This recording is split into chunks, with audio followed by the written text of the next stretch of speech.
క్షయవ్యాధి నివారణ చర్యలు. క్షయవ్యాధి చాప కింద నీరులా పెరిగిపోతుంది. వ్యాధిపై కేంద్ర ప్రభుత్వం యుద్ధం ప్రకటించింది. మరణాలు తగ్గించేందుకు ప్రణాళిక రూపొందించింది.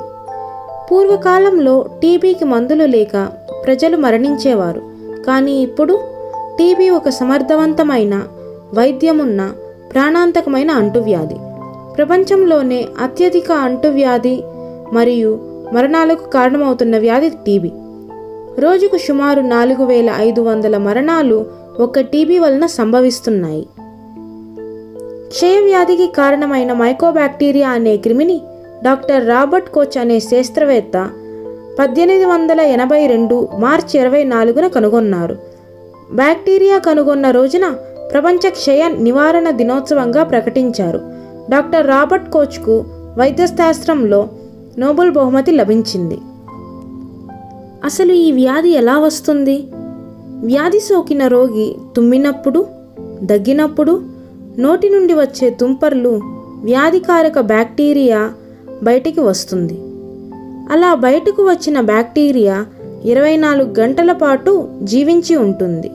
అవి వేరొకరు శ్వాస తీసుకున్నప్పుడు శరీరంలోకి ప్రవేశిస్తాయి. అలా ప్రవేశించిన బ్యాక్టీరియా శరీరంలో వ్యాధి నిరోధక శక్తి తగ్గినప్పుడు తన ప్రభావం చూపుతుంది. టీబీ వ్యాధి ఏ వయసులోనైనా సంక్రమించవచ్చు. ముఖ్యంగా పిల్లలు, వృద్ధులు, షుగర్ వ్యాధిగ్రస్తులు, అలాగే హెచ్ఐవి మరియు రోగనిరోధక శక్తి తగ్గిపోయే రోగులకు ఈ వ్యాధి రావచ్చు. ఈ వ్యాధి లక్షణాలు ఎలా ఉంటాయి? 2 వారాలకు మించి దగ్గినప్పుడు కఫంలో రక్తం పడటం, బరువు తగ్గటం, రాత్రి సమయాల్లో జ్వరం రావటం, చెమటలు పట్టడం వంటి లక్షణాలు కనిపిస్తాయి. ఈ వ్యాధి ఏ అవయవాలను దెబ్బతీస్తుంది? క్షయవ్యాధి ముఖ్యంగా ఊపిరితిత్తుల్లోనే ఉంటుంది. అలాగే ఊపిరితిత్తులతో పాటు ఇతర అవయవాలు అనగా కిడ్నీ, మెదడు, ఎముకలు, కీళ్ళు, లింఫ్ గ్రంథులు, గర్భసంచి తదితర ప్రాంతాల్లో సోకుతుంది. ఈ వ్యాధిని ఎలా నిర్దేశిస్తాము? వ్యాధిని రక్త పరీక్షలు, ఎక్స్రే, కళ్ళలో మైక్రోబ్యాక్టీరియాను గుర్తించడం, సిటీ స్కాన్, బయాప్సీ టెస్టుల ద్వారా నిర్దేశిస్తారు. స్పుటమ్ ఫర్ యాసిడ్ ఫాస్ట్ బ్యాసిల్లై అనే గళ్ళ పరీక్ష ద్వారా నిర్ధారిస్తారు. క్షయవ్యాధి చికిత్స ఎలా? క్షయవ్యాధికి చికిత్స డాట్స్ విధానంలో చేస్తారు. క్షయవ్యాధికి సంబంధించి ప్రభుత్వం సరఫరా చేస్తున్న డాట్స్ సమర్థవంతంగా పనిచేస్తున్నాయి. 2 కేటగిరీలుగా వాటిని రోజు రోగులకు అందజేస్తున్నారు. 1వ కేటగిరీలో రోగులకు 6 నెలలు, 2వ కేటగిరీలో రోగులకు 8 నెలలు క్రమం తప్పకుండా వాడితే పూర్తిగా నయం అవుతుంది. డ్రగ్ రెసిస్టెన్సీ ఉన్న 4వ కేటగిరీ రోగులు 2 నుండి 2.5 సంవత్సరములు క్రమం తప్పకుండా మందులు వాడితే వ్యాధిని నివారించవచ్చు. క్షయవ్యాధి ఉన్న రోగులు తీసుకోవాల్సిన జాగ్రత్తలు. క్రమం తప్పకుండా మందులు వాడాలి.